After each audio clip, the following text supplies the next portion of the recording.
Кабель, отвертки и еще много других подручных средств. На первый взгляд ничего примечательного. На самом деле эти ребята создают умный дом.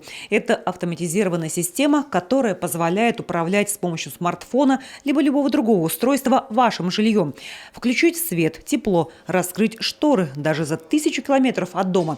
И это лишь малая часть из того, что могут современные технологии. А что вообще входит в условия конкурса и за сколько дней ребята должны управиться? В условиях конкурса есть задание, которое у них должен получиться продукт. Продукт – это система умного дома должно заработать по истечению 3 дней. На 3-й день у них должна быть видеонаблюдение, заработать должен телефон, должна заработать сигнализация Security Hub. И при этом мы должны настроить все датчики на удаленном доступе, чтобы у нас все это работало на удаленном. Не просто мы сидим за компьютером, а чтобы мы могли с смартфона это все прочитать и запрограммировать.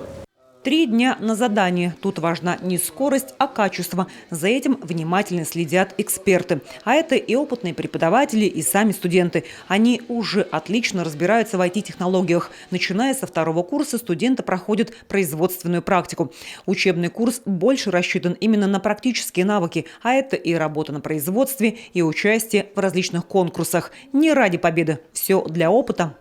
Я выбрал именно эту специальность, потому что, как мне казалось на то время, что это довольно перспективное направление, потому что технологии развиваются активно, и хотелось двигаться именно в этом направлении, то есть не отставать от современного мира.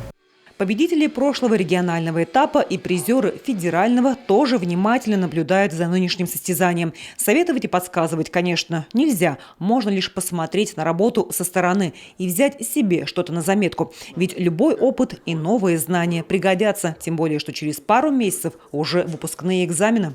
Сейчас все развивается. Везде оптоволокно. Вот с этим мы работаем.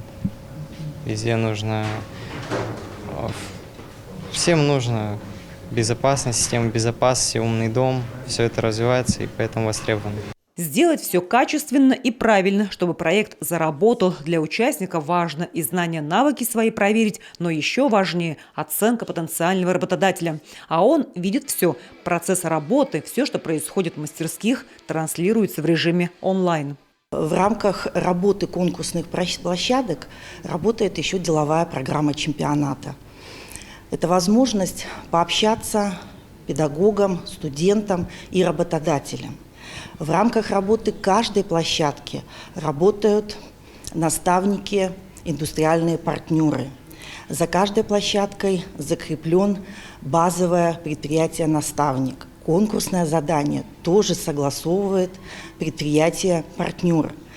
Работодатели на протяжении всего чемпионата, а также и профессионального обучения, профессионального образования наших студентов и школьников участвуют в процессе обучения.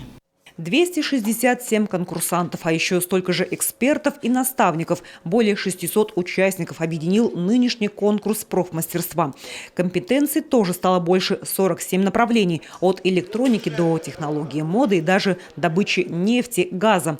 Площадки развернутся по всей республике. А по итогам конкурса мы узнаем новые имена, а возможно услышим и о новых достижениях. Татьяна Супряткина, Алексей Паршуков, телеканал Юрган.